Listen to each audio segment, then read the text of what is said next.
I've been a park ranger at Blackwood National Forest for 12 years, and I thought I'd seen everything these woods could throw at me. Bears, mountain lions, drug runners, lost hikers who'd been dead for days. Nothing surprised me anymore. That was before the night of October 13th, when I learned that some things in the forest are better left undisturbed. It started with the missing campers. Three separate groups had vanished over the past month, all from the same general area near Devil's Hollow. The local sheriff's department had conducted searches, but the woods had swallowed them without a trace. No abandoned campsites, no scattered belongings, no bodies. Just, my supervisor, Janet, called me into her office that Tuesday morning. "Mike, I need you to do night patrols in Sector 7 for the next week. Something's got the brass spooked, and they want boots on the ground after dark." Sector 7.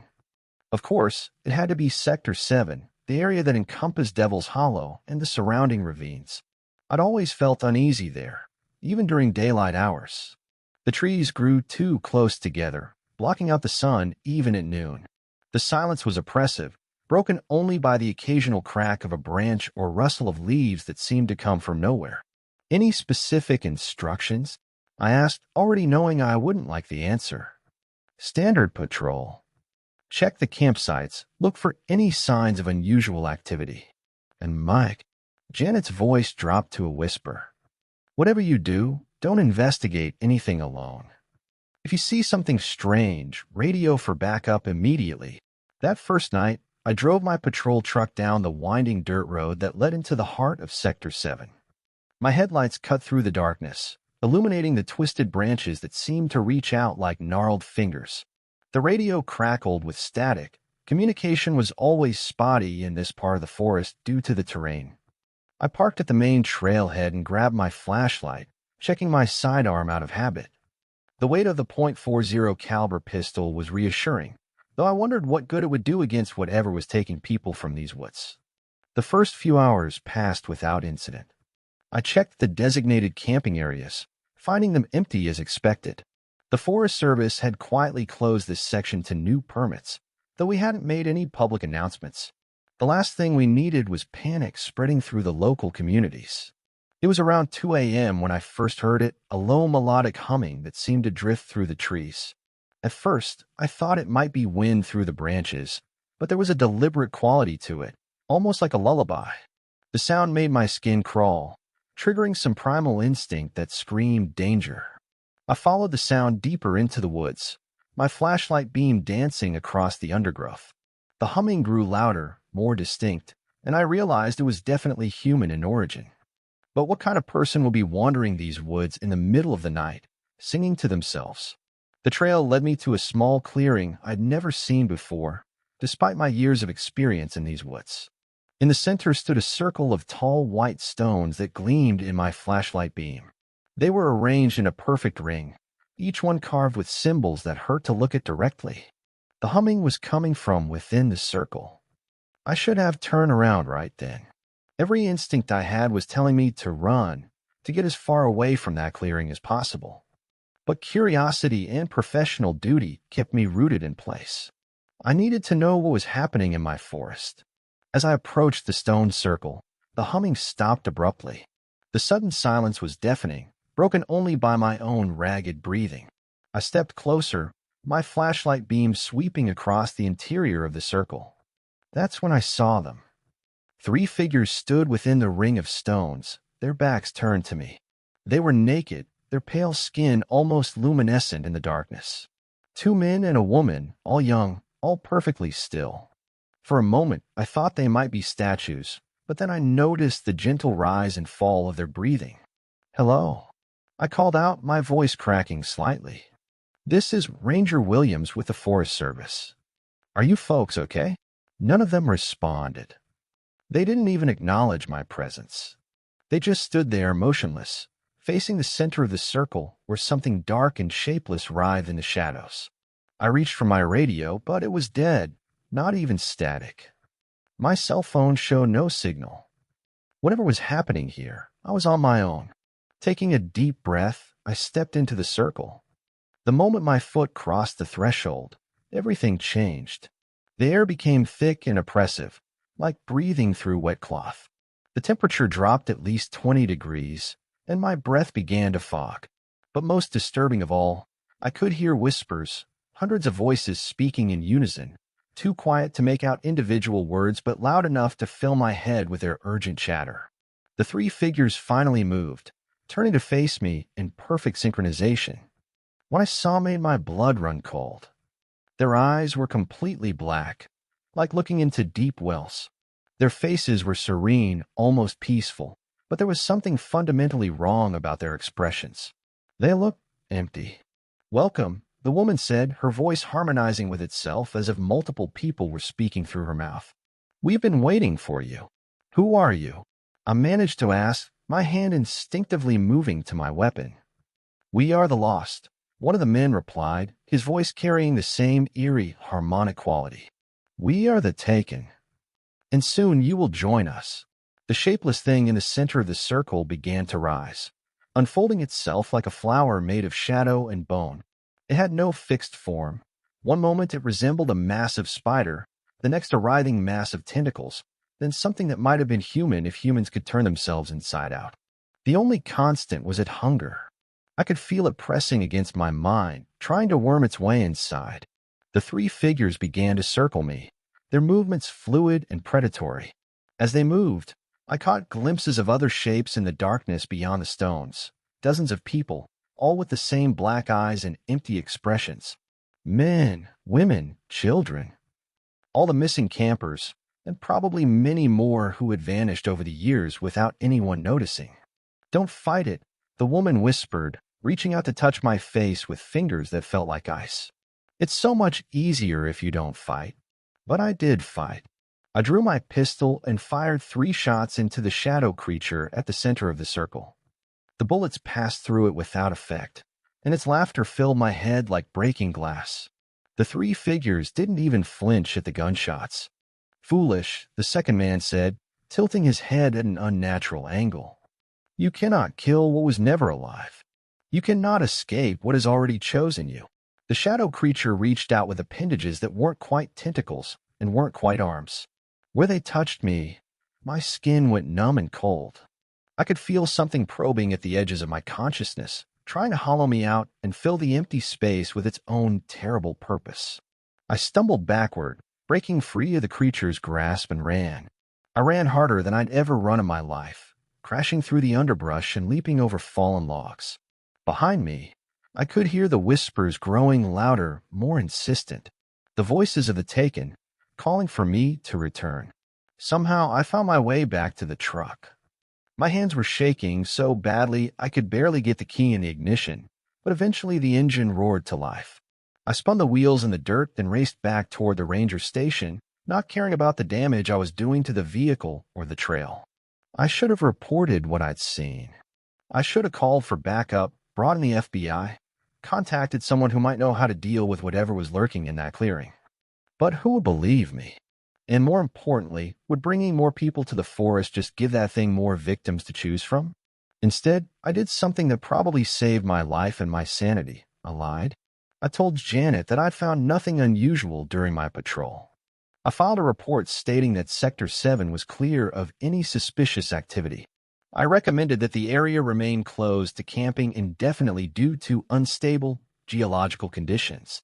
But I couldn't stop thinking about those black eyes and empty faces.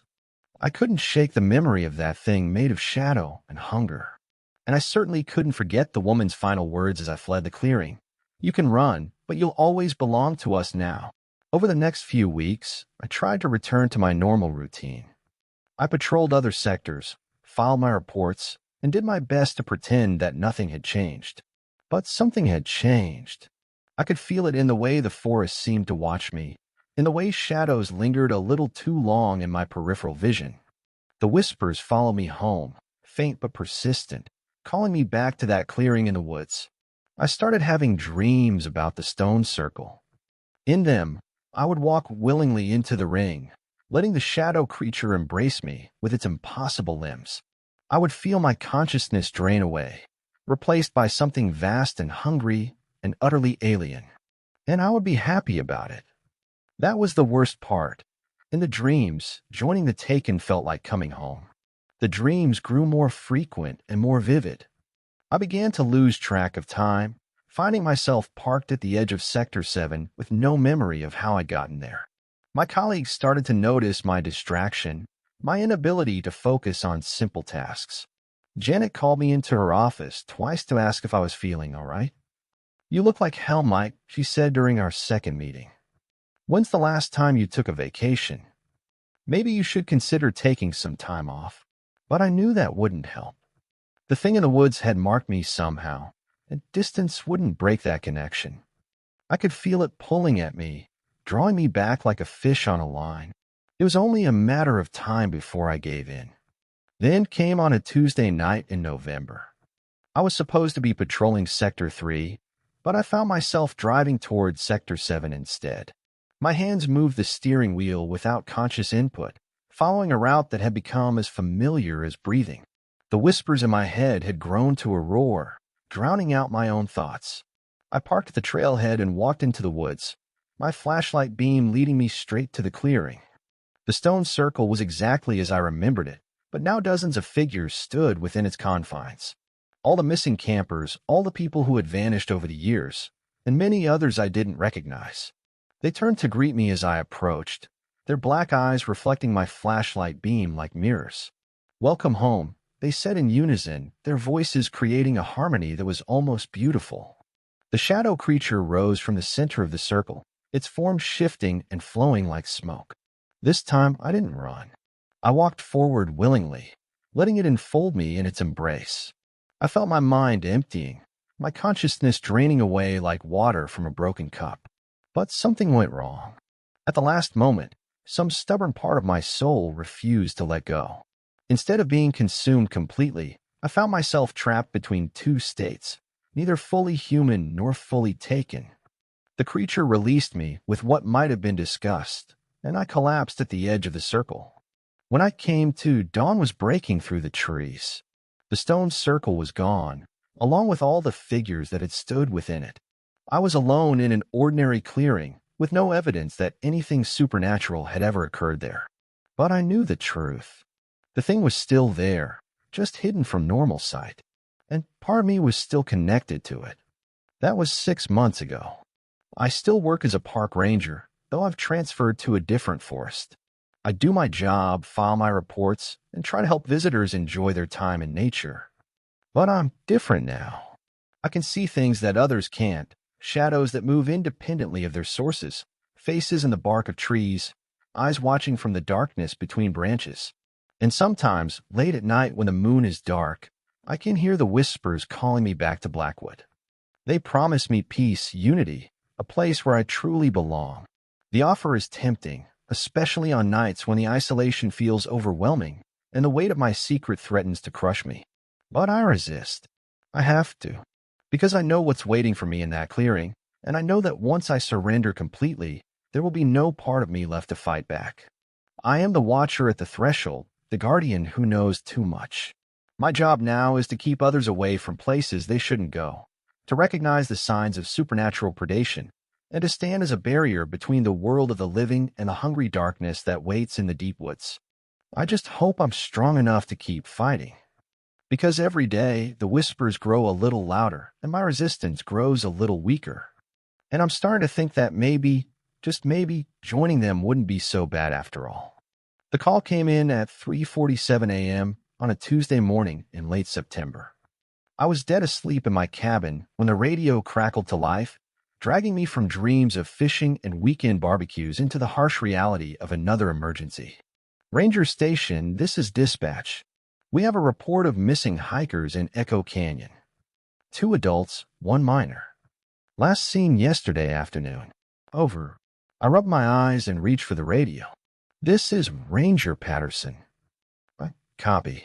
Do we have a last known location? Over. They were registered for the Whispering Pines campground. Vehicle is still in the parking area. Locals are mobilizing, but they want a ranger on scene ASAP. Over. Echo Canyon. Of all the places in my section of the park, that had to be the one.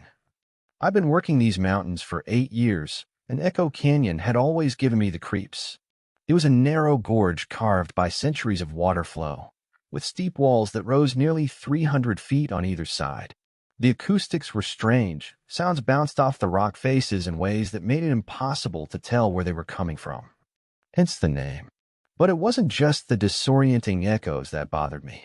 There was something else about the place, something that made my skin crawl every time I had to venture into its depths.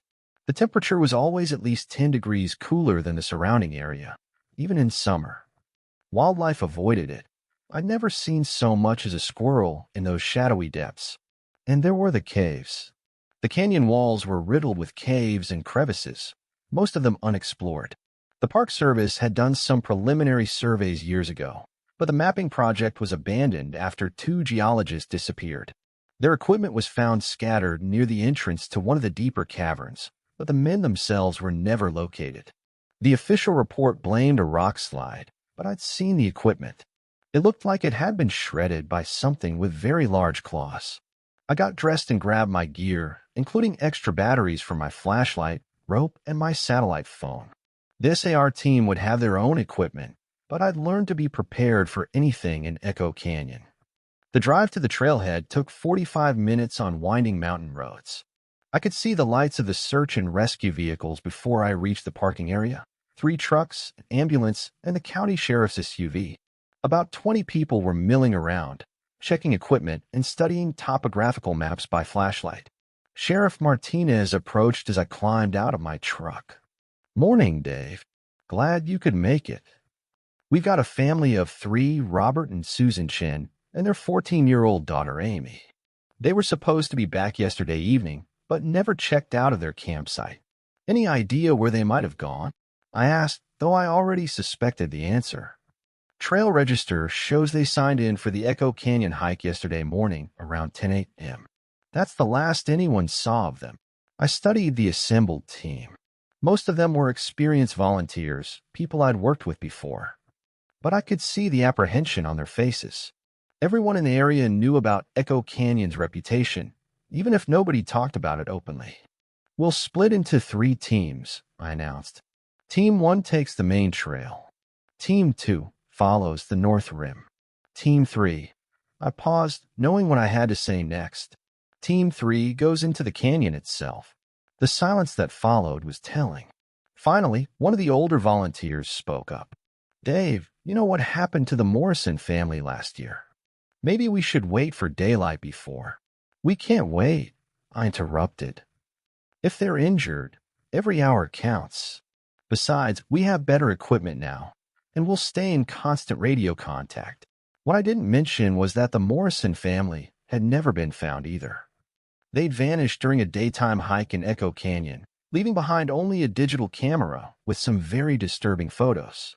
The images showed the family's progression into the canyon, but the final shots were strange, blurred and dark, as if taken in a place where light didn't behave normally. There were shapes in the background of those last photos, shadowy forms that might have been rock formations or might have been something else entirely. We organized the teams and checked our equipment one final time. I assigned myself to Team 3, along with 2 experienced climbers, Jake Morrison, no relation to the missing family, and Sarah Chin. The irony of having someone named Chin on the team, looking for the Chin family, wasn't lost on any of us. As we descended into the canyon, our flashlight beams revealed the familiar sight of striated rock walls rising on either side of us. The trail was narrow but well-maintained, following the course of a stream that had carved this passage over millennia. Our footsteps echoed strangely in a confined space, creating a percussion that seemed to come from all directions at once. "Chin family," I called out, my voice bouncing off the canyon walls in a distorted chorus. "This is the Park Service. Can you hear us?" We paused to listen, but heard only the sound of our own breathing and the distant trickle of water. The echoes of my voice seemed to take longer than they should to fade away, as if the sound was being absorbed by something deeper in the canyon. We'd been hiking for about an hour when Sarah found the first piece of evidence. "Over here," she called, kneeling beside a large boulder. "I've got something." I hurried over and saw what she discovered, a small pile of personal items tucked behind the rock. A water bottle, some energy bars, and a child's sweatshirt with Echo Valley Middle School printed on the front.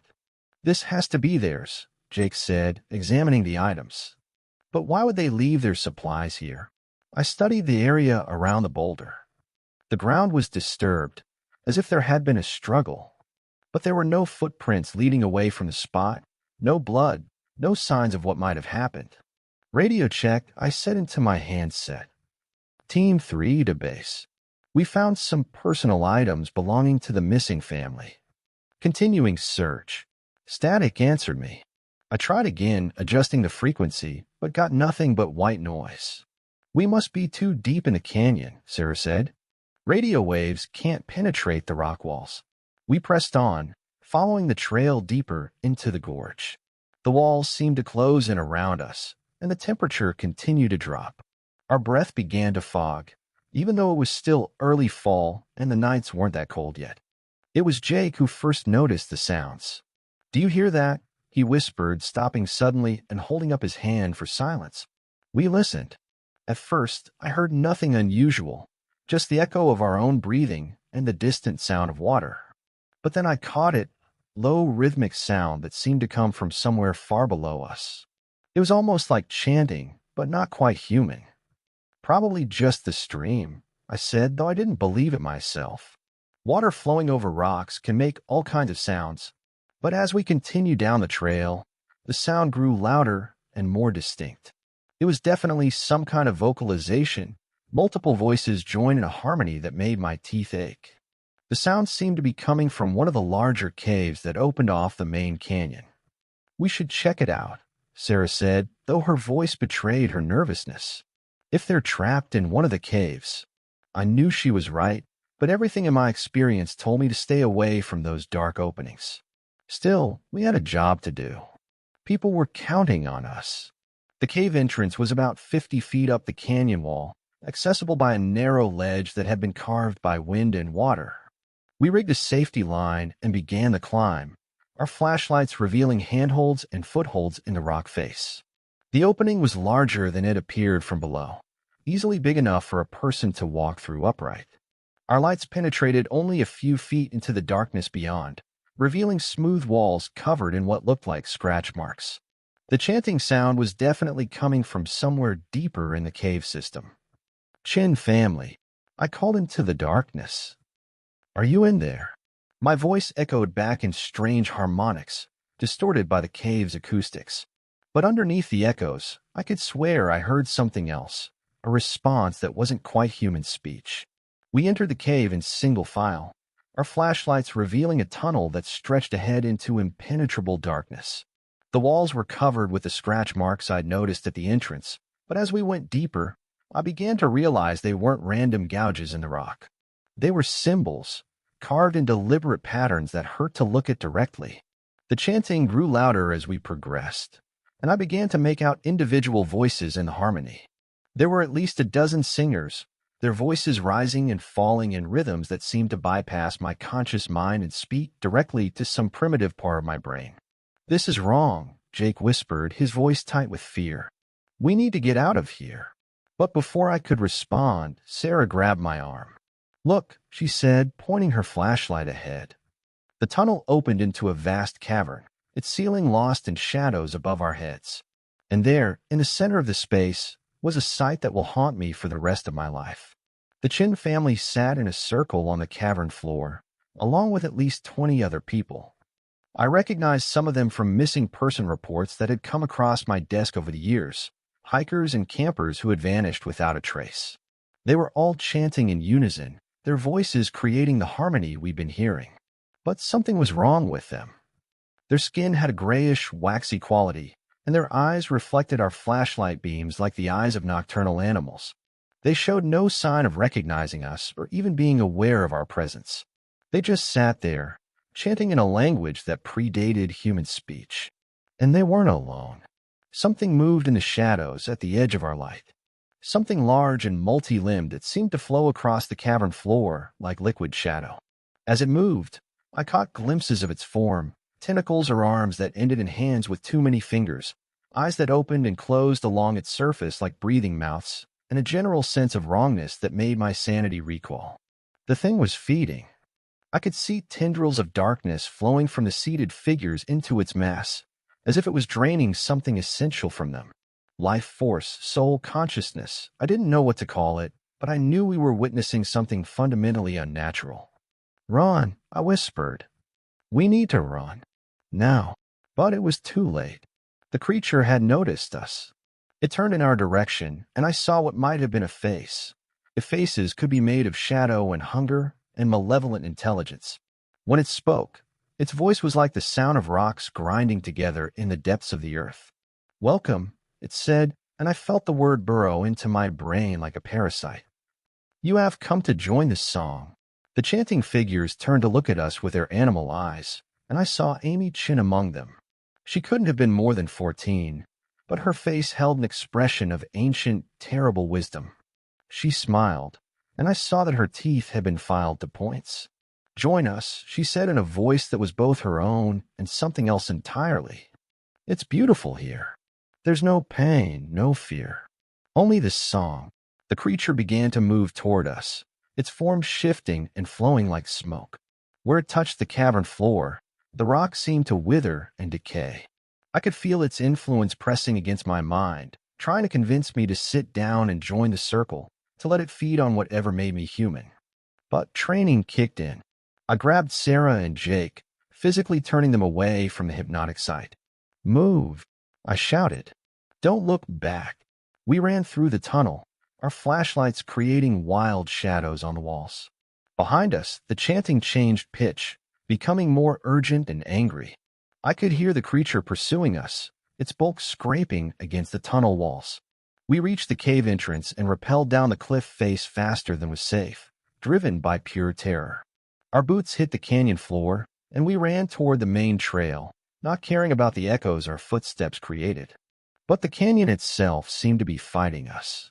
The walls appeared to shift and move in our peripheral vision, and the trail seemed longer than it had been on the way in. Our flashlights began to flicker and dim, as if the darkness was actively draining their power. "This way," I shouted, leading them toward what I hoped was the canyon exit. But the landscape had become alien and unfamiliar. Rock formations that I'd passed 100 times before now looked like crouching monsters, and the sound of the stream had become a whispered chorus of voices calling our names. We stumbled through the darkness for what felt like hours, our flashlights finally dying one by one. Just when I thought we were lost forever, I saw a glimmer of light ahead, the artificial glow of the SAR team's equipment. We emerged from the canyon entrance like refugees from hell itself, gasping and wild-eyed. The other team members surrounded us immediately, asking what had happened, where the missing family was, why we looked like we'd seen death itself. I wanted to tell them the truth. I wanted to explain about the creature in the cave, about the missing people sitting in their obscene circle, about the thing that was feeding on human souls in the depths of Echo Canyon. But I knew they wouldn't believe me. And even if they did, what could anyone do about it? Instead, I lied. I said we'd found evidence of a rock slide that had sealed off part of the cave system. I recommended that the area be closed indefinitely and that the search be suspended until geologists could assess the stability of the canyon walls. The other team members weren't happy about abandoning the search, but they trusted my judgment. The canyon was declared off-limits, and the Chin family was officially listed as victims of a geological accident. But I know the truth. They're still down there, sitting in that circle, adding their voices to the eternal song. And the creature is still feeding, growing stronger with each soul it claims. Sometimes, late at night, I think I can hear their chanting carried on the wind, calling to me from the depths of Echo Canyon. I put in for a transfer to a different park, somewhere far from mountains and caves and things that should not exist. But I know it won't matter. The creature knows about me now. It knows I've seen its feeding ground and escaped. And I have the terrible feeling that sooner or later, it's going to come looking for me. Because once you've heard the song, you can never really stop listening. And eventually, everyone joins the choir. My name is Elena Vasquez, and I've been a park ranger at Whispering Pines National Forest for 15 years. In all that time, I thought I understood these woods, every trail, every clearing, every hidden grove. I knew where the bears denayed in winter, where the best fishing spots were, and which campsites to avoid during heavy rains. I was wrong about everything. The truth is, I never knew these woods at all. I was just a temporary visitor, tolerated by something far older and more intelligent than anything I could have imagined. And 3 weeks ago, I learned that my time as a welcome guest had come to an end. It started with the photographs. A wildlife photographer named Marcus Reed had been working in the forest for about a month, documenting what he called the secret life of the wilderness. He had permits for extended camping and had set up a base camp in one of the more remote areas of the park. His work was impressive. He'd captured images of animals in their natural habitat that were simply breathtaking. But Marcus had a problem. He kept finding strange things in his photos that he couldn't explain. "Look at this," he said, spreading a series of prints across the table in my office. "Tell me what you see." I examined the photographs carefully. They showed various forest scenes: a clearing at dawn, a stream winding between moss-covered rocks, a family of deer grazing in a meadow. The quality was exceptional, with rich colors and perfect composition. "Beautiful work," I said honestly. "You've really captured the essence of the forest." "Look closer," Marcus insisted. "Look at the backgrounds, the shadows between the trees." I studied the photos again, and this time I saw what he meant. In each image, there were shapes in the darkness between the trees, vague humanoid forms that could have been shadows or tricks of light, but appeared too consistent to be accidental. They seemed to be watching, observing the photographer from concealment. "Could be pareidolia," I suggested. The brain's tendency to see faces and figures in random patterns, like seeing animals in clouds. But even as I said it, I wasn't convinced. The shapes were too deliberate, too purposeful. They appeared in photo after photo, always positioned as if observing the main subject of the image. "That's what I thought at first," Marcus said. "But then I started finding footprints." He produced another set of photos, these showing the forest floor near his campsite. The footprints were clearly visible in the soft earth, human-shaped, but wrong somehow. They were too long, too narrow, and the toes seemed to end in points rather than rounded shapes. "How tall would you say the person who made these tracks was?" he asked. I examined the photos, using nearby objects for scale. "At least 7 feet," I said. "Maybe 8. That's what I figured." "And look at this." He showed me a close-up of one of the clearest prints. "See how deep they are? Whatever made these tracks weighs a lot more than a normal person." I had to admit the evidence was disturbing. But there had to be a rational explanation. Could be someone playing a prank. Maybe they made fake feet to create unusual tracks. Marcus shook his head. "I've been watching Elena. Every night I can feel eyes on me. Something is out there, and it's been observing me for weeks. These aren't pranks or hoaxes. These are evidence of something that shouldn't exist." I wanted to dismiss his concerns, but Marcus was clearly intelligent and experienced. He'd spent years in wilderness environments and wasn't the type to jump to supernatural conclusions. Plus, there was something about those photographs that unsettled me on a deep level. "What do you want me to do?" I asked. "Come out with me tonight. Bring a camera with night vision capability.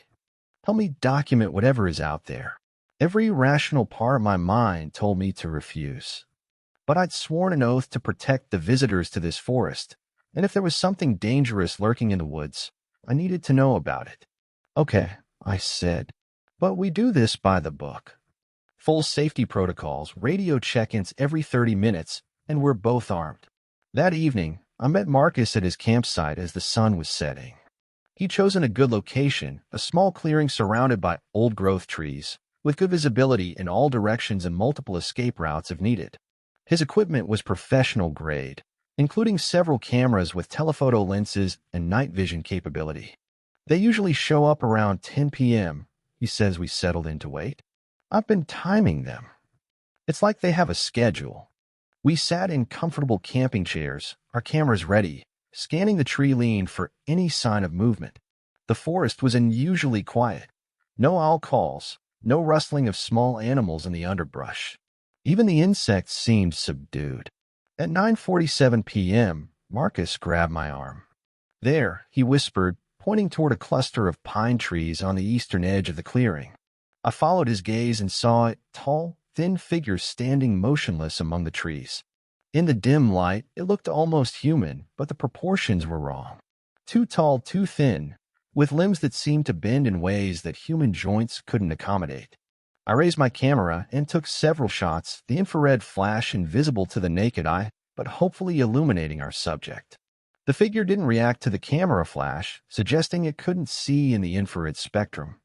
"There's another one," Marcus whispered, pointing to the north side of the clearing. A second figure had emerged from the shadows.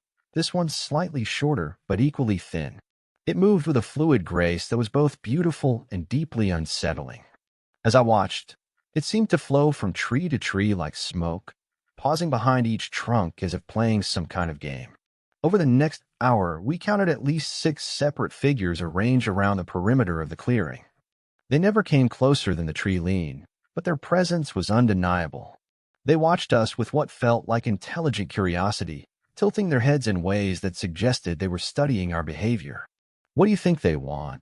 I asked, trying to keep my voice steady. "I don't know," Marcus replied, "but I get the feeling they're trying to understand us. Like we're specimens in some kind of study." As if responding to his words, one of the figures stepped forward into the clearing. In the moonlight, I could see it more clearly, and what I saw made my blood run cold. It was humanoid, but clearly not human. Its skin had a bark-like texture, mottled brown and gray like the trunk of an ancient oak. Its face was elongated, with large dark eyes that reflected light like those of a nocturnal animal. Most disturbing of all, its fingers ended in what looked like small branches, complete with tiny leaves that rustled in the breeze. The creature, for lack of a better word, stood about 8 feet tall and moved with the swaying motion of a tree in wind.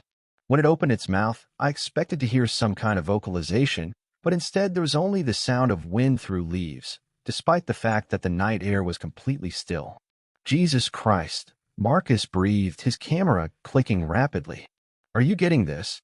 Though I wasn't sure I believed what I was photographing.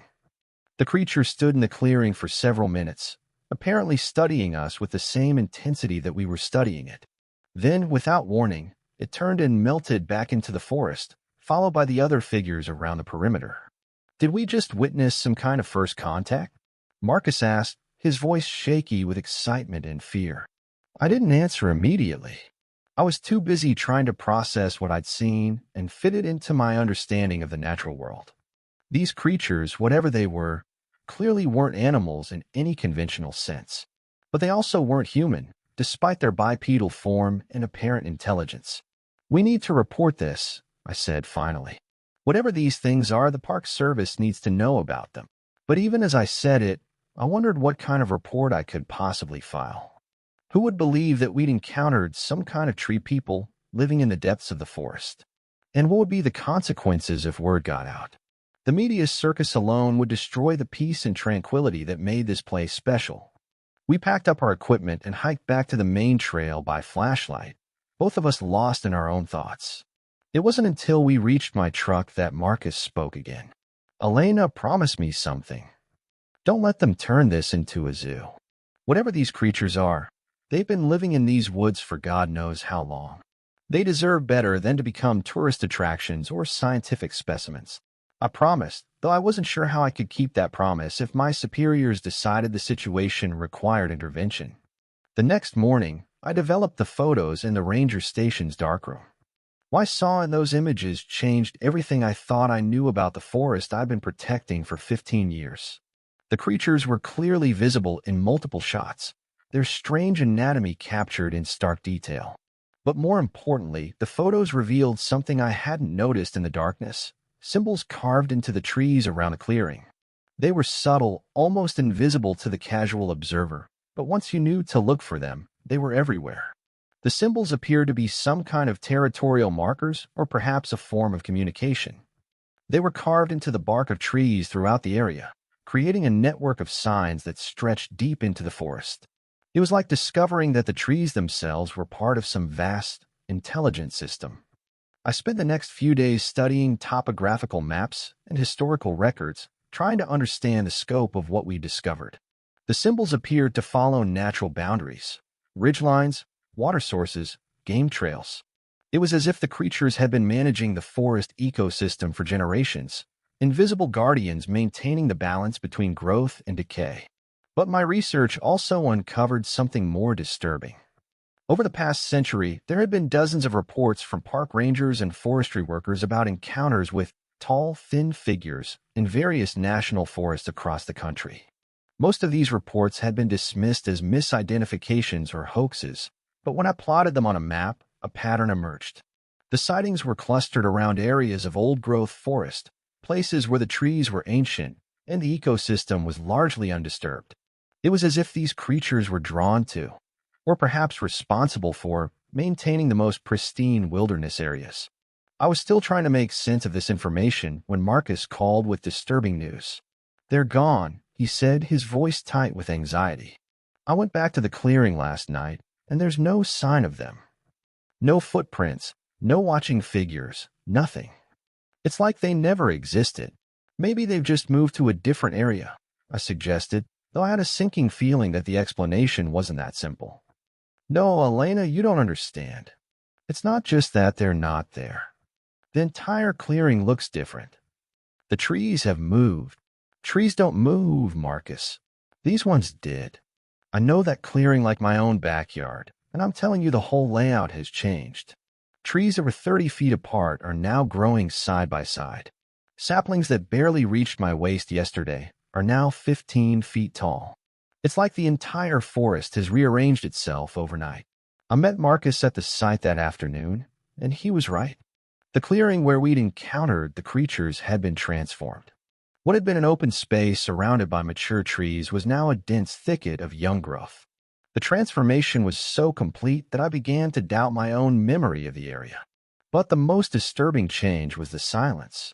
The forest, which had always been alive with the sounds of birds and insects, was now completely quiet. Not the peaceful quiet of a forest at rest, but the oppressive silence of a place where nothing lived.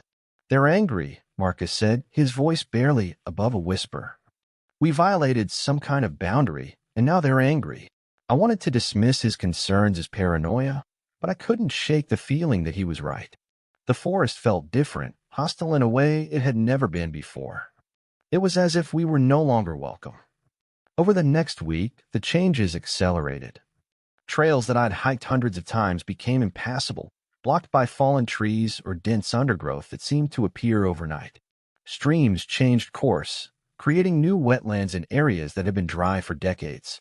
Animals fled the affected areas, creating a zone of unnatural emptiness in the heart of the forest. And then the accidents started. First, it was a hiker who got lost on a trail that should have been impossible to lose.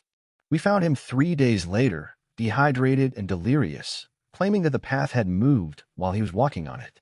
He was discovered nearly 20 miles from where he should have been, in an area of the forest that didn't appear on any of our maps. Then a group of campers reported that their campsite had been relocated during the night. They claimed to have gone to sleep in a meadow beside a stream and awakened in a dense grove of trees with no water source nearby. Their explanation made no sense, but their gear was found exactly where they said it would be. The incidents kept escalating. A Forest Service truck broke down when all the roads in a 10-square-mile area suddenly became impassable due to fallen trees. A fire lookout tower was found abandoned, with evidence that the observer had left in a hurry, despite the fact that he'd made his normal radio check just hours before. I knew I had to do something, but I wasn't sure what. The creatures had made it clear that human presence was no longer tolerated in their territory, but I couldn't just abandon part of the park without explaining why to my superiors. The answer came to me in the form of a dream, though I'm not sure it was actually a dream. I was lying in my cabin one night when I found myself standing in the transformed clearing, surrounded by the tall, thin figures we'd photographed. But this time they spoke to me, not with voices, but directly into my mind. "You have seen us," they said, their thoughts carrying the weight of centuries. "You have recorded our existence. Now you must choose." "Choose what?" I asked, though I wasn't sure if I was speaking aloud or thinking the words. "You can continue to bring others into our domain, and we will continue to defend it. Or you can help us maintain the boundaries that keep both our peoples safe. What do you want me to do? Become our voice among your kind. Help them understand that some places are not meant for human feet, some secrets are not meant for human eyes. Guide them away from the deep places where we tend the ancient growth. I wanted to refuse to maintain my obligation to keep the park open and accessible to all visitors. But I could feel the weight of their presence, the age and wisdom of beings who had been caring for this forest since before my ancestors learned to use fire. If I agree, I said, how do I know you won't hurt people who accidentally wander into your territory? We have no wish to harm your kind. We seek only to preserve what remains of the old places. Help us do this, and there will be peace between us. When I awoke, if I had indeed been asleep, I knew what I had to do. Over the next few months, I worked to subtly redirect visitor traffic away from the affected areas. I closed certain trails for environmental restoration, established new camping areas away from the creature's territory, and gradually shifted patrol routes to create a buffer zone around their domain. It wasn't easy. I had to fabricate reports about soil erosion and wildlife protection to justify the closures.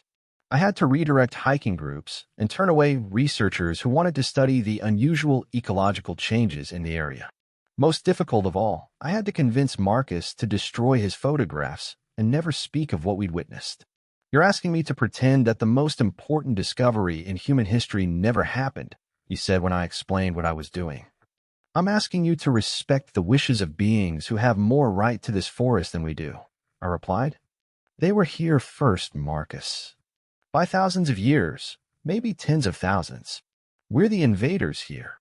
He eventually agreed, though I could see the pain in his eyes as he deleted the photos from his cameras and computer. The loss of such unique documentation went against every instinct he had as a scientist and photographer. But the arrangement worked. The forest gradually returned to something resembling its normal state, though certain areas remained off-limits to human visitors. The creatures, I never learned what they called themselves, kept their part of the bargain.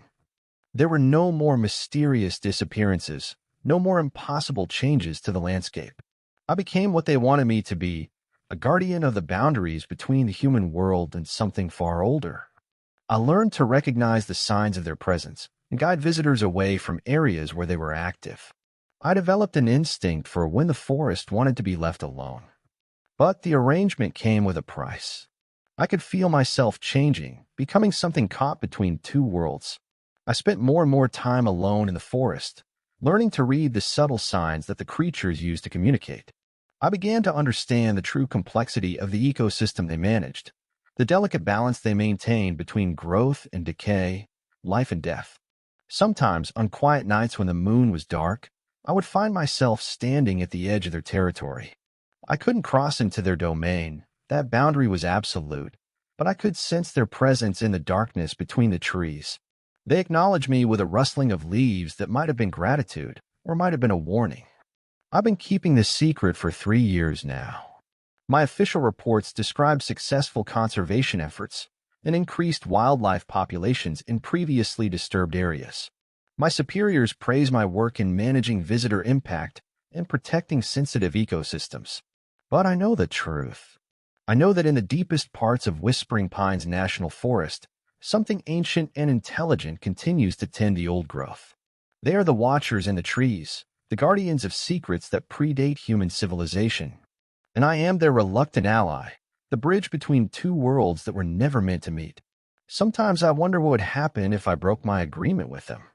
What would occur if I revealed their existence to the world? But then I remember the silence that fell over the forest when they were angry, the way reality itself seemed to bend to their will.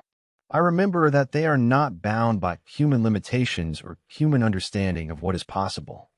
So I keep their secret, and I do my job. I protect the visitors to this park from dangers they can't imagine, and I protect ancient beings from a world that would never understand them. It's a strange kind of balance, but it works. At least, it works for now. Because lately, I've been noticing signs that other creatures are awakening in other parts of the forest. Different beings, with different territories and different rules. The watchers in the trees were just the beginning. And I'm starting to realize that my role as mediator between worlds is going to become much more complicated. I never believed in monsters until I became one myself. My name is Thomas Brennan, and I've been a park ranger at Devil's Backbone State Forest for 9 years. 9 years of thinking I was protecting people from natural dangers, bears, cliffs, flash floods. I had no idea I was actually feeding them to something far worse. It started with a missing persons reports.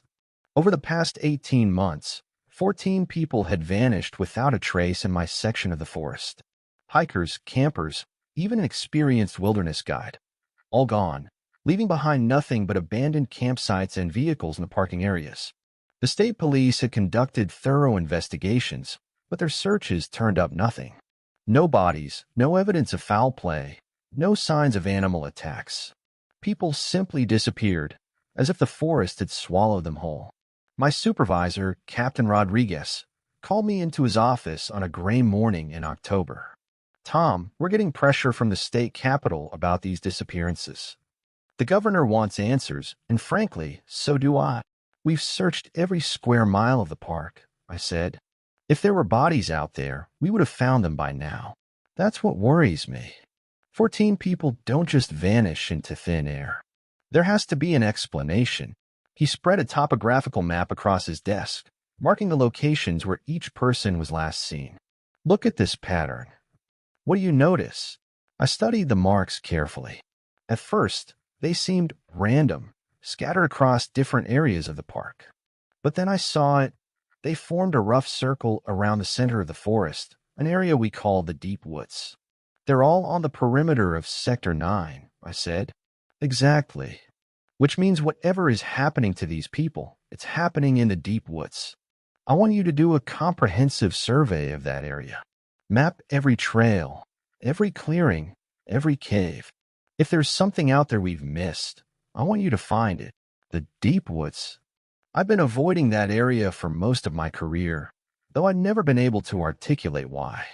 It wasn't officially off limits, but something about it made me uncomfortable. The trees grew too close together, blocking out most of the sunlight, even at midday. The wildlife was different there. You'd find species that shouldn't exist at our elevation, and common animals seemed to avoid the area entirely. But orders were orders. I gathered my equipment and prepared for what I expected to be a routine, if unpleasant, survey mission. I entered the Deep Woods from the North Trail, carrying a GPS unit, digital camera, and enough supplies for 3 days in the field.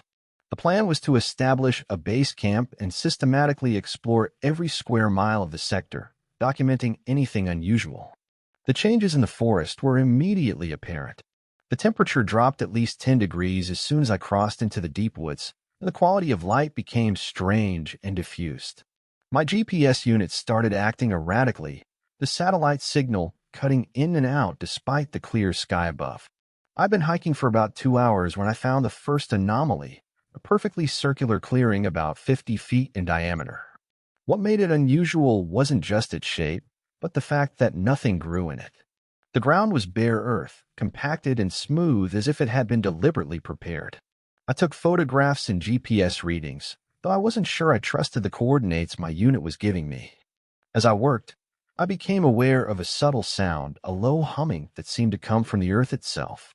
It was barely audible, more felt than heard, but it made my teeth ache. At the center of the clearing was a depression in the ground, roughly circular and about 3 feet deep. The soil around it was stained dark, as if something had been spilled there repeatedly over a long period of time. I took samples, though I was already forming suspicions about what I might find when they were analyzed. I set up my base camp at the edge of the clearing, partly because it was the only open space available, and partly because I wanted to observe the area over time. As night fell, I began to understand why the Deep Woods had always made me uncomfortable. The sounds were wrong. Instead of the normal chorus of insects and nocturnal animals, there was an oppressive silence broken only by occasional sounds that I couldn't identify. Rustling that was too large to be caused by small animals, footsteps that seemed to circle my camp at the very edge of my hearing, and always that low humming from the center of the clearing. I tried to rationalize what I was experiencing. The acoustics of dense forest could play tricks on the mind. The isolation and stress of investigating so many disappearances could be affecting my perception. But as the night wore on, I became increasingly convinced that I was not alone in the Deep Woods. Around midnight, I saw the lights. They started as tiny pinpricks of blue-white radiance moving between the trees at the edge of the clearing.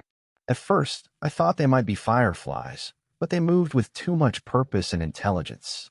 They seemed to be watching me, circling my position like predators sizing up prey.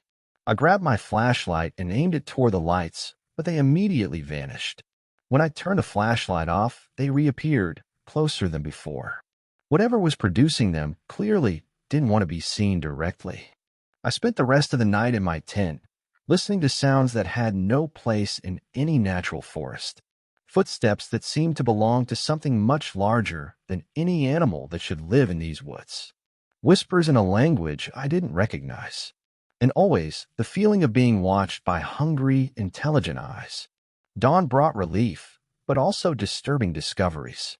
The area around my camp was covered with footprints, not the paws or hooves of forest animals, but something that looked almost human. Almost, but not quite. The prints were too long, with what appeared to be claw marks at the ends of each toe. More disturbing were the symbols scratched into the trees around the clearing. They looked like they'd been carved with claws or some other sharp implement, cut deep into the bark in patterns that hurt to look at directly. They seemed to writhe and shift when I wasn't looking at them straight on, as if they existed partially outside normal three-dimensional space. I photographed everything and took more GPS readings, but the coordinates still didn't make sense.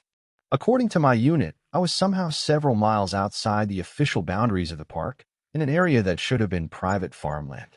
As I prepared to explore deeper into the sector, I found what I'd been unconsciously dreading, evidence of the missing people. It was partially buried in a pile of leaves about 100 yards from the clearing, a woman's hiking boot, still containing the bones of a human foot. The leather was scored with what looked like bite marks, and the bones showed signs of having been gnawed by something with very sharp teeth. I marked the location and continued searching, finding more remains scattered throughout the area. A man's wallet with his driver's license still intact. Fragments of camping equipment that had been torn apart by incredible force. Pieces of clothing that had been shredded as if their wearers had been literally torn out of them. But I found no complete bodies, no skulls, nothing that would allow for positive identification. Whatever was taking these people was consuming them almost entirely, leaving behind only scattered fragments like a predator cleaning its kill. The pattern of the remains led me deeper into the deep woods, toward the center of the sector. The trees grew even more densely here, their branches intertwining overhead to block out virtually all sunlight. My GPS unit finally gave up entirely, displaying only error messages. And that's when I found the feeding ground. It was a natural amphitheater carved into the side of a hill, with steep walls rising on 3 sides and a narrow entrance that would be easy to miss unless you knew exactly where to look. The floor of the depression was littered with bones, human bones, sorted and arranged in neat piles according to type. Femurs in one pile, ribs in another, skulls arranged in a perfect circle around a fire pit that looked like it had been used recently. But the bones weren't the most disturbing part of the scene. Carved into the walls of the amphitheater were more of the strange symbols I'd seen around the clearing, but these were larger and more elaborate. They seemed to tell a story, though I couldn't begin to interpret their meaning. And suspended from the trees around the rim of the depression were what looked like cocoons, man-sized bundles wrapped in some kind of fibrous material that glistened with moisture. Some of them were moving slightly, as if something inside was still alive. I should have left immediately. Every survival instinct I possessed was screaming at me to get out of that place and never return. But I was transfixed by the sheer impossibility of what I was seeing. This couldn't exist in any rational universe. It belonged to nightmares and horror movies, not to the real world of a state forest in the 21st century. That's when I heard the voice. "Welcome, Ranger Brennan," it said, speaking from somewhere behind me. "We've been expecting you." I spun around, my hand instinctively reaching for the pistol on my belt. What I saw standing at the entrance to the amphitheater defied every assumption I'd ever made about the nature of reality. It was roughly humanoid in shape, but at least 8 feet tall and covered in what looked like bark or thick, woody skin. Its face was a nightmare fusion of human and tree, with eyes like knots in old wood and a mouth full of thorns instead of teeth. When it moved, I could hear the creaking sound of branches swaying in the wind. "What are you?" I managed to ask, my voice cracking with fear. "We are the harvesters," it replied, its voice like wind through dead leaves. "We have tended this forest for centuries. long before your kind claimed it as their own. We maintain the balance between growth and decay, life and death. You're killing people, I said, finding some semblance of courage in my anger. We are feeding, it corrected, as all things must feed to survive. Your kind has become numerous and careless, wandering into places they do not belong. We take only what the forest provides. More of the creatures emerged from concealment around the rim of the amphitheater. I counted at least a dozen, all variations on the same impossible theme, beings that seemed to be part plant, part animal, and something else entirely that I had no name for. We have watched you for many seasons, Thomas Brennan, the first creature continued. You have shown respect for the deep places, avoided our hunting grounds without knowing why. This is wisdom. Then let me leave, I said. I'll forget what I've seen here. I'll find ways to keep people out of this area. The creature that had been speaking tilted its head, considering my words. Yes, it said finally. You will keep them away. But not because you will forget. You will remember everything, and that memory will make you our ally. Before I could ask what it meant, one of the other creatures moved behind me.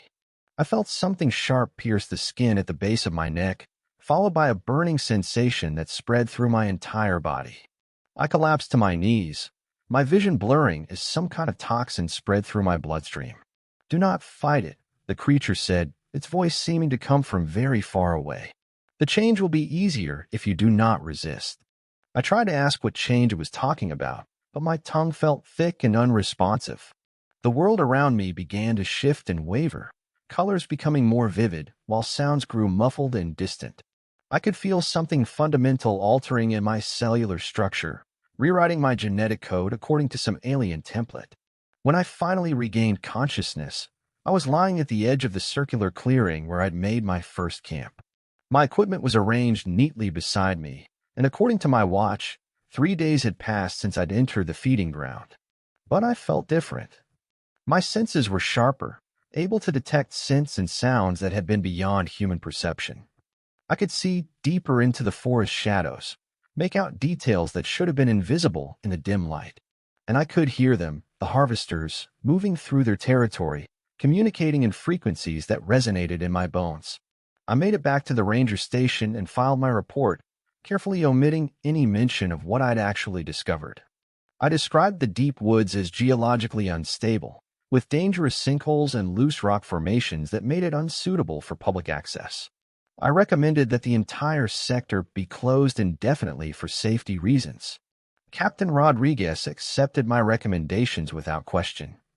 The area was officially closed, and warning signs were posted at all the trail entrances. The disappearances stopped immediately, leading the state police to conclude that whatever had been happening was related to the hazardous terrain I'd identified. But I knew the truth. The disappearances had stopped because I was now serving as a filter, unconsciously guiding potential victims away from the harvester's territory. I could sense when someone was planning to ignore the warning signs and venture into the deep woods, and I always found ways to prevent them. Sometimes it was as simple as suggesting alternative hiking routes or scheduling maintenance work that would block access to certain trails. Other times, I had to be more creative, manufacturing equipment failures, calling in false weather warnings, or even staging minor medical emergencies that would require potential victims to leave the park. I told myself I was protecting people, that I was preventing them from becoming prey for creatures that shouldn't exist. But as the months passed, I began to understand the true nature of the change that had been made to me. I was becoming like them. My skin was growing rougher, taking on a bark-like texture. My fingernails were hardening into claws, and my teeth were becoming sharper. Most disturbing of all, I was developing an appetite for things that no human should find appealing. The harvesters had made me into a hybrid, part human, part something else. I was their agent in the human world, programmed to protect their feeding ground while slowly transforming into one of them. And the worst part is that I'm starting to understand their perspective. Humans are destructive, careless creatures who consume resources without consideration for the consequences. The harvesters maintain balance, taking only what is needed and returning the rest to the forest ecosystem. Late at night, when I'm alone in my cabin, I can hear them calling to me. They want me to join them fully, to complete the transformation and take my place as one of their kind. The temptation grows stronger every day, especially as my human appearance becomes harder to maintain. I've started making preparations.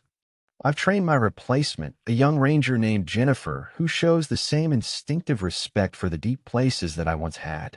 I've documented the locations of all the real hazards in the park, the places where humans can get into trouble through natural causes rather than supernatural predation. Soon, I'll have to make a choice. I can fight the transformation, trying to hold on to my humanity until the conflict tears me apart. Or I can accept what I'm becoming and join the harvesters in their eternal vigil over the forest. Either way, my time as Thomas Brennan, park ranger and protector of human visitors, is coming to an end. What emerges from this cocoon of change may have my memories and my knowledge, but it won't be human anymore. The feeding ground is calling to me, and I'm running out of reasons to resist.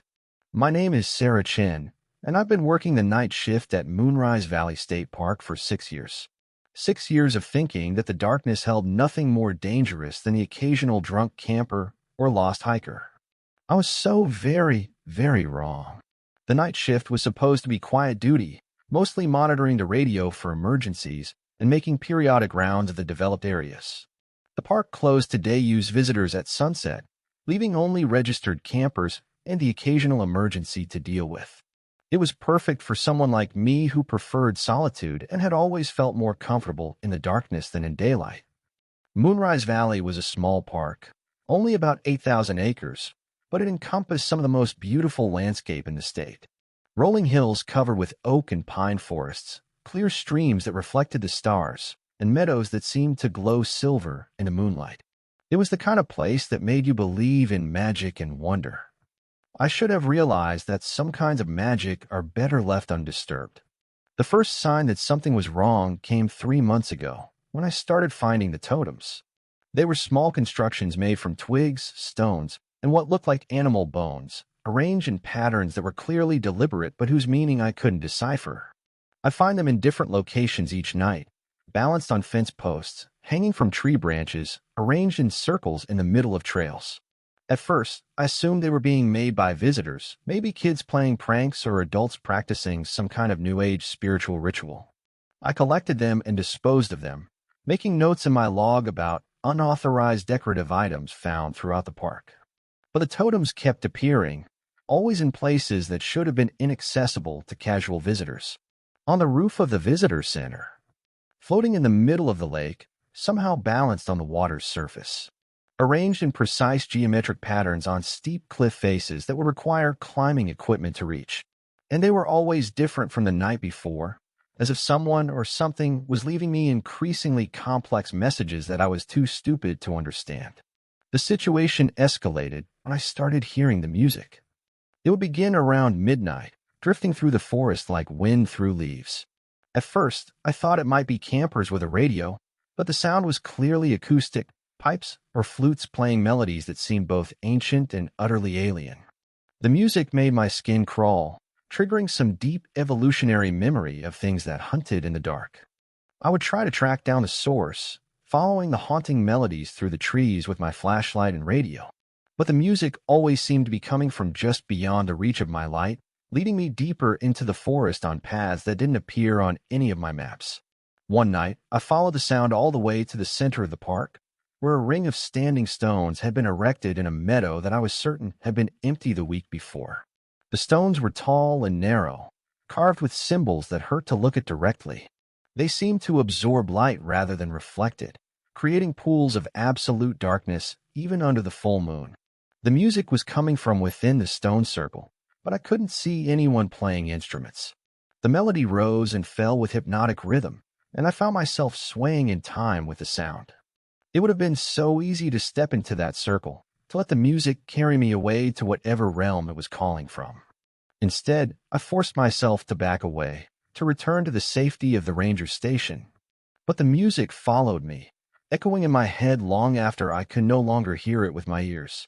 The next morning, I checked the meadow again. The standing stones were gone, leaving behind only circular patches of dead grass where they had stood. But the totems were more numerous than ever, arranged in complex patterns that seemed to radiate out from the meadow in all directions. I started keeping a journal, documenting each strange occurrence with a methodical thoroughness that had made me good at my job. Totems found and their locations. Music heard and its apparent source. Changes to the landscape that couldn't be explained by natural processes. What emerged from this documentation was a pattern of escalating supernatural activity centered on the night hours. During the day, the park was completely normal, a peaceful wilderness area where families could camp and hikers could enjoy scenic trails. But after sunset, it became something else entirely. The breakthrough came when I discovered the photographs. I'd been using a trail camera to monitor one of the areas where totems frequently appeared, hoping to catch whoever was making them. When I checked the memory card after a week of recording, I found hundreds of images that defied rational explanation. The totems were building themselves. The time-lapse sequence showed twigs and stones moving across the ground with deliberate purpose, assembling into complex structures without any visible agency. But more disturbing were the shadows that appeared in some of the frames, tall, thin figures that seemed to be supervising the construction process. The figures never appeared clearly enough to make out details, but their presence was undeniable. They moved with fluid grace between the trees, always staying just at the edge of the camera's infrared range.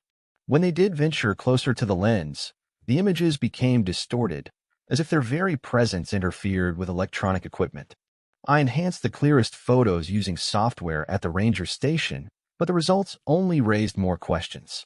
The figures appear to be humanoid but wrong in fundamental ways.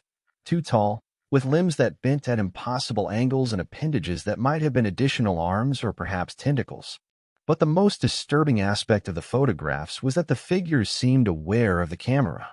In several images, they were positioned as if looking directly at the lens, and I could swear I saw intelligence in those shadowy forms, a malevolent awareness that I was watching them. I decided I needed to make direct contact. Looking back, I realized this was probably the stupidest decision of my life.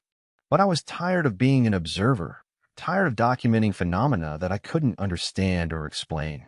I wanted answers, even if those answers came with risks. I prepared for the encounter like a scientific expedition. I charged all my electronic devices, loaded fresh batteries into my flashlights, and made sure my radio was working properly. I left detailed notes about my intentions to be found if I didn't return from my patrol. Then I went looking for the things that had been leaving me messages. I didn't have to look far. As soon as I stepped outside the ranger station that night, I could feel their attention focused on me. The air itself seemed to thicken with anticipation, and the normal sounds of the forest fell silent.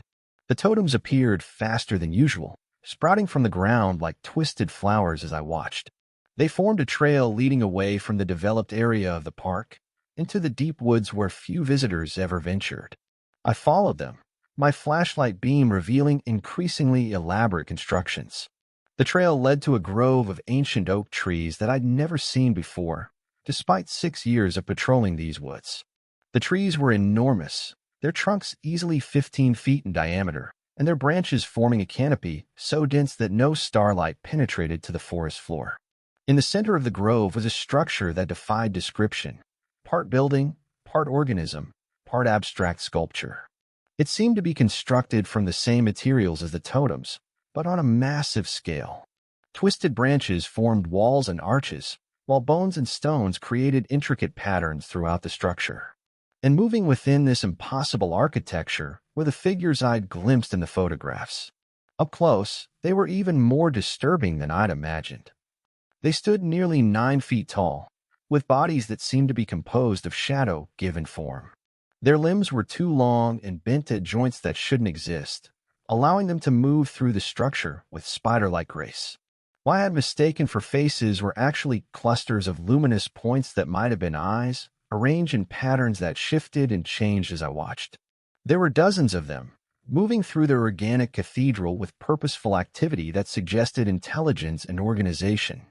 Some were tending to growths that pulsed with bioluminescent light, while others arranged new totems in precise mathematical sequences.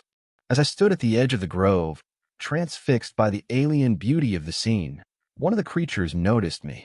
It turned in my direction, and I felt its attention like a physical weight pressing against my consciousness. The cluster of lights that served as its face brightened, and I heard a sound like wind chimes made from bone. That sound was apparently a signal, because every creature in the grove suddenly stopped what it was doing and turned toward me. Dozens of alien gazes focused on my position, and I realized I had made a terrible mistake. The creature that had first spotted me began to approach, moving with flowing movements that made my eyes water to follow. As it drew closer, I could see that its body wasn't entirely solid. Shadows writhed within its form like smoke, and I caught glimpses of internal structures that belonged to no earthly anatomy. Sarah Chin, it said, and its voice was the sound of autumn leaves rustling in a dead wind. We have been waiting for you. The fact that it knew my name paralyzed me with terror. How long had these things been watching me? What did they want? You have been observant, the creature continued, tilting its head at an angle that would have broken a human neck, recording our activities, attempting to understand our purpose. What are you? I managed to whisper. We are the architects of transition, it replied. We prepare the way for changes that must come. Your kind has grown numerous and careless. The old boundaries weaken. Soon, the barriers between what is and what could be will dissolve entirely. More creatures had gathered around us, forming a circle that trapped me in the center of their attention.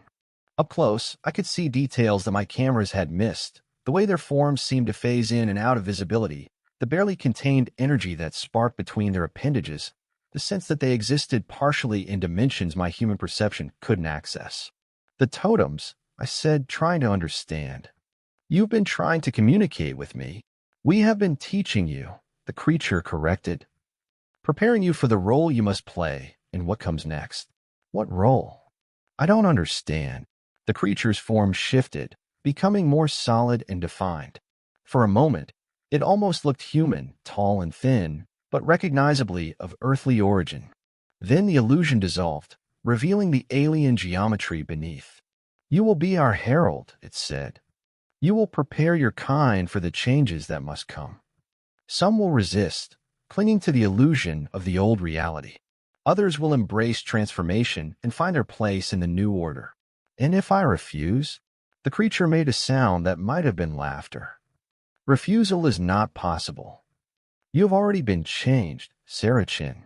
The moment you chose to seek us out, to step into our domain, the process began. I looked down at my hands and saw that it was telling the truth. My skin had taken on a grayish pallor, and dark veins were visible beneath the surface. My fingers felt numb and cold, and when I flexed them, I heard the sound of joints that no longer functioned according to human anatomy. What have you done to me? I asked, though part of me already knew the answer. We have made you a bridge between worlds, the creature replied. You will retain enough of your human nature to communicate with your kind, but you will also carry within you the seeds of change. Wherever you go, reality will begin to shift and adapt to accommodate new possibilities. The other creatures began to move closer, and I could feel something fundamental altering in the space around us.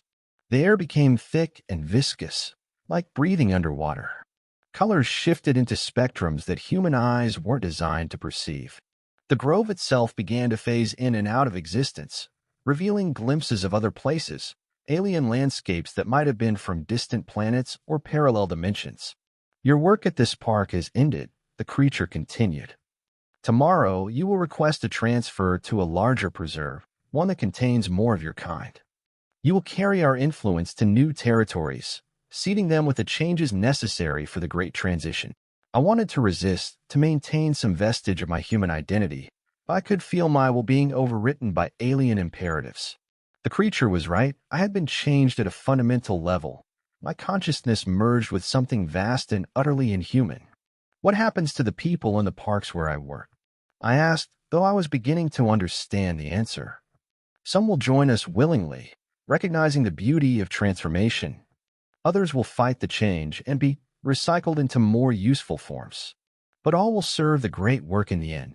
The grove began to dissolve around us, fading back into ordinary forest as if it had never existed. The creatures melted into shadows and then into nothingness, leaving me alone among the oak trees with only the memory of their impossible architecture.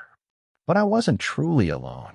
I could feel their presence in my mind, a constant whisper of alien thoughts and motivations that grew stronger with each passing hour. They had made me into a living virus, a carrier of change that would spread their influence wherever I went. I walked back to the ranger station in a daze, trying to process what had happened to me. My reflection in the bathroom mirror showed a face that was still recognizably mine, but there were subtle differences, a silver sheen to my irises, shadows that moved independently beneath my skin, and a smile that revealed teeth that were just slightly too sharp. The next morning, I called my supervisor and requested an immediate transfer to Yellowstone National Park. I cited personal reasons and a desire for career advancement, and my request was approved within a week. My replacement would arrive the following Monday, and I would begin my new assignment at one of the country's largest and most visited national parks. As I packed my belongings, I found myself unable to feel regret about leaving Moonrise Valley. The emotion seemed to belong to someone else, someone I used to be before the architects of transition rewrote my fundamental nature. Now, I felt only anticipation for the work ahead. That was 3 months ago. I've been working at Yellowstone ever since, gradually seeding the park with totems and influence points that will serve as anchor points for the coming transformation. Visitors occasionally report strange sightings or unusual dreams after camping in certain areas, but these reports are easily dismissed as natural phenomena or overactive imaginations. The changes are subtle at first, wildlife behaving in ways that don't quite match established patterns, geological features that seem to shift when no one is looking, an increasing number of visitors who return from backcountry camping with new perspectives on reality and humanity's place in the universe. I've identified several other park employees who show potential for conversion. They're the ones who are naturally drawn to the deep places, who hear the music in the wind and see faces in the shadows. Soon, I'll begin reaching out to them, leaving totems in places where they'll find them, playing the ancient melodies that will call them to join our great work. The architects have been patient for centuries, perhaps millennia, waiting for the right moment to begin the transition. But human civilization has reached a tipping point. We've become numerous enough and connected enough that changes can spread rapidly through our population. What would have taken generations in the past can now be accomplished in mere decades. I still have enough of my original personality to understand what I'm doing, to recognize that I'm helping to orchestrate the end of human civilization as we know it. But I can't bring myself to care. The changes I'm facilitating will ultimately benefit everyone, even if they can't see it yet. The old boundaries between possible and impossible, natural and supernatural, self and other, these limitations have held humanity back for too long. Soon, we'll all be free to explore new forms of existence, new ways of being that transcend the narrow confines of individual consciousness.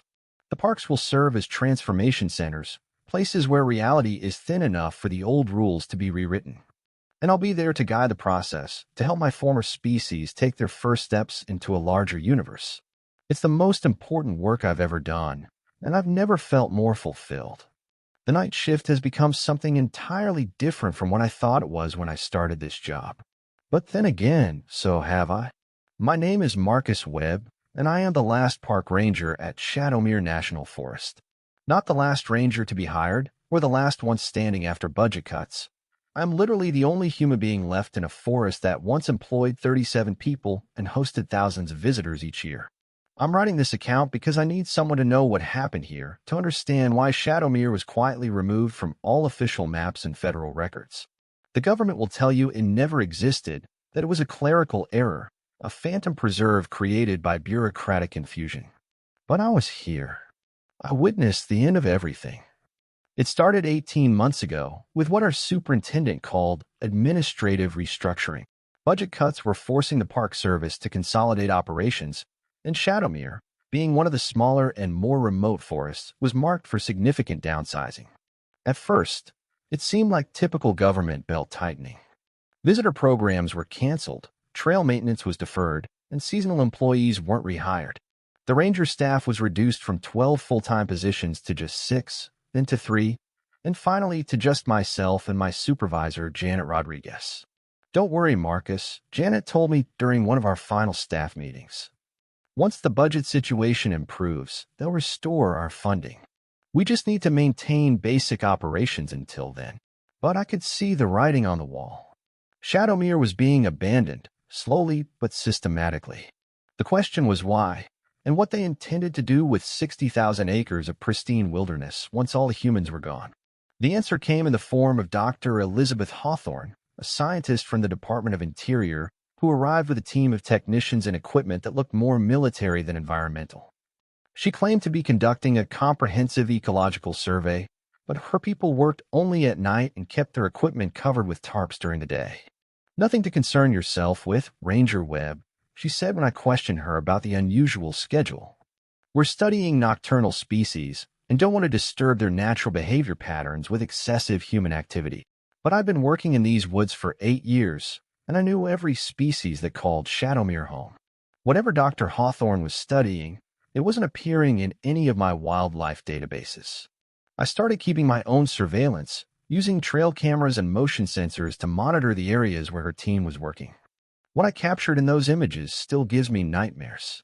The first photos showed Dr. Hawthorne's people setting up some kind of electronic array in the deepest part of the forest. Tall metal posts topped with devices that hummed with electrical energy, connected by cables to equipment that looked like it belonged in a physics laboratory rather than a wilderness area. But as the nights progressed, the images became stranger. The electronic devices were having an effect on the local environment. Trees began to grow at accelerated rates, developing impossible anatomies with branches that twisted into geometric patterns. Wildlife started exhibiting behaviors that defied biological logic, with nocturnal animals active during the day and predators cooperating with their natural prey. And then there were the new species. At first, they appeared only as blurs at the edge of the camera's range, shapes that might have been shadows or tricks of light. But as Dr. Hawthorne's equipment operated longer, the creatures became more distinct and more numerous. They were unlike anything in the biological record, beings that seemed to exist partially in our dimension and partially in something else entirely. Some resembled terrestrial animals but with impossible modifications, deer with crystalline antlers that generated their own light, birds whose wings left trails of luminous particles in the air, and predators whose forms shifted and flowed like living mercury. But the most disturbing images showed what was happening to the forest itself. Trees were merging with each other, creating organic structures that resembled buildings or machinery. Rivers changed course overnight, carving new channels that formed precise geometric patterns when viewed from above. And throughout it all, Dr. Hawthorne's team continued their work, seemingly oblivious to the transformations occurring around them. I tried to confront her about what I was seeing, but she dismissed my concerns as natural adaptation to changed environmental conditions. When I pressed for details about her research, she made it clear that my questions were unwelcome. "Your job is to maintain basic security for this preserve until the transition is complete," she told me coldly. "Nothing more, nothing less." "What transition?" I demanded. But she was already walking away, followed by her technicians who moved with the coordinated precision of military personnel. That night, I decided to investigate her operation directly. I waited until her team had departed for their nightly work session, then followed them into the deep forest using night vision equipment and moving as quietly as possible. What I found in that hidden valley will haunt me for the rest of my life. Dr. Hawthorne's electronic array had created what could only be described as a rift in reality itself. The air above the equipment shimmered and twisted, revealing glimpses of an alien landscape beyond. And through that rift, creatures were emerging, beings that belonged to no earthly ecosystem. They were the same entities I'd captured on my trail cameras, but seeing them in person revealed the true scope of what was happening. These weren't mutated Earth species. They were colonists from another dimension, another reality where the laws of physics and biology operated according to different principles. Dr. Hawthorne stood at the center of the array, directing the process with handheld devices that projected beams of coherent energy. As each new creature emerged from the rift, she would guide it to a specific location in the forest, as if following some predetermined settlement plan. "Beautiful, isn't it?" she said without turning around, somehow aware of my presence despite my stealth precautions. "The birth of a new world, the merger of two realities into something unprecedented." I wanted to run, to escape back to the ranger station and call for help. But her words held me frozen in place, compelled to hear the full explanation of what I was witnessing. "Your government has known about the thinning barriers between dimensions for decades," she continued. "Climate change, nuclear testing, industrial pollution. All of these have weakened the fundamental structure of reality. Rather than wait for catastrophic collapse, we've chosen to manage the transition. Manage how? I managed to ask. By creating controlled breach points where the merger can occur in an orderly fashion. Shadowmere is a prototype, a proof of concept for the larger project. If successful, we'll establish similar facilities in remote locations around the world. What happens to the people who live here? The ecosystem that already exists. Dr. Hawthorne finally turned to face me, and I saw that her eyes had the same luminous quality as the alien creatures emerging from the rift. They adapt or they're replaced. Evolution in action. Ranger Web. The strong survive, the weak become raw material for something better. Over the following weeks, I watched helplessly as Shadowmere was transformed into something that belonged to no earthly biosphere. The alien colonists established themselves throughout the forest, their presence accelerating changes that spread like a virus through the ecosystem. Native species either fled to other regions or underwent rapid mutations that allowed them to coexist with the newcomers. The forest itself became a hybrid environment, part terrestrial woodland, part alien landscape, with laws of nature that shifted depending on which sector you were in. Janet Rodriguez was the first human casualty, though casualty might not be the right word. I found her one morning in a clearing where she'd been conducting a trail assessment, but she was no longer entirely human. Her body had taken on the same luminous qualities as Dr. Hawthorne's eyes, and when she spoke, her voice carried harmonics that resonated in dimensions I couldn't perceive.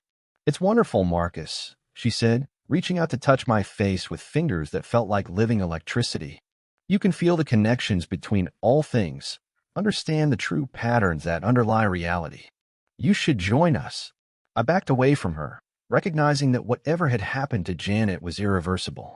She was still recognizably herself, but she'd been fundamentally altered at the cellular level, adapted to exist in the hybrid reality that Shadowmere was becoming. "The transition will happen with or without your cooperation," she continued, her modified physiology allowing her to speak in frequencies that bypassed conscious thought and spoke directly to the primitive parts of my brain. "But it's easier if you don't fight it." I fled back to the ranger station and barricaded myself inside, using the radio to call for backup from neighboring parks and the state police. But my distress calls went unanswered. Either the equipment was malfunctioning or someone was jamming my transmissions. That's when I discovered the truth about Shadowmere's isolation. The forest hadn't been closed due to budget cuts, it had been quarantined.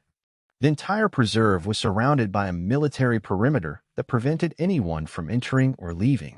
I was trapped inside a 60,000-acre laboratory, the last unmodified human in an ecosystem that was being systematically replaced by something alien. I survived for 3 more months by avoiding the areas where the transformation was most advanced, sticking to the developed sections of the park where reality remained relatively stable. But even these safe zones were shrinking as the alien influence spread. The creatures from the other dimension weren't malevolent. They simply existed according to different rules than Earth's native life forms. Where they established themselves, the environment adapted to accommodate their needs, creating hybrid zones where both terrestrial and alien species could coexist. But humans couldn't survive in these hybrid environments without undergoing the same adaptations as Janet Rodriguez. And once changed, they were no longer human in any meaningful sense. Dr. Hawthorne visited me one final time, appearing at the ranger station with an escort of creatures that had once been her research team. Like Janet, they retained their essential personalities, but their bodies had been modified to exist in the new reality. "The initial phase is complete," she announced, reviewing data on a tablet that displayed information in languages I couldn't read. "Shadowmere has been successfully integrated with a parallel ecosystem. We're ready to begin expansion to the next site." "What about me?" I asked, already knowing the answer. "You have a choice," she said. "Undergo the adaptation process and become part of the new order, or remain as you are and be archived." Archived, preserved as a specimen of unmodified human biology. You'd be maintained in a comfortable environment for study purposes, but you wouldn't be allowed to interfere with a larger project. I chose a third option that she hadn't mentioned, escape. That night, I gathered everything I could carry and made my way to the park's boundary, hoping to find a way through the military perimeter. What I found instead was a barrier that defied physics, a shimmering wall of energy that extended up into the sky beyond the range of my vision. When I approached the barrier, I could see through it to the world beyond Shadowmere. Normal forest, untouched by alien influence, where the laws of nature operated according to familiar principles. But I couldn't pass through. The barrier was permeable to the hybrid creatures, but impervious to unmodified human biology. I was permanently trapped in a reality that was becoming less recognizable with each passing day. That was 6 months ago. Since then, I've watched the complete transformation of Shadowmere into something that exists partially in our dimension and partially in the alien realm. The forest is no longer bound by terrestrial physics or biology.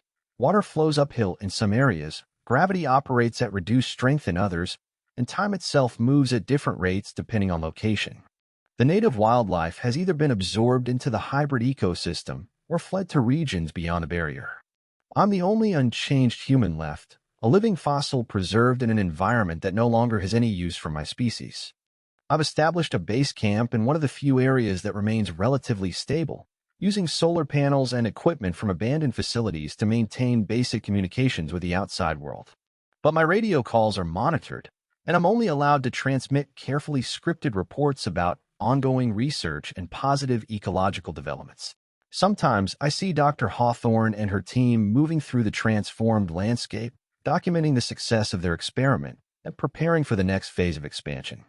They've become something beyond human, adapted to exist in multiple dimensions simultaneously. And sometimes, late at night when the barriers between realities are thinnest, I can see other forests in the distance. Yosemite, Yellowstone, the Great Smoky Mountains, flickering with the same energy signatures that preceded Shadowmere's transformation. The project is expanding, just as Dr. Hawthorne promised. Soon, every major wilderness area in the country will be converted into a hybrid reality, a bridgehead for colonization by beings from parallel dimensions.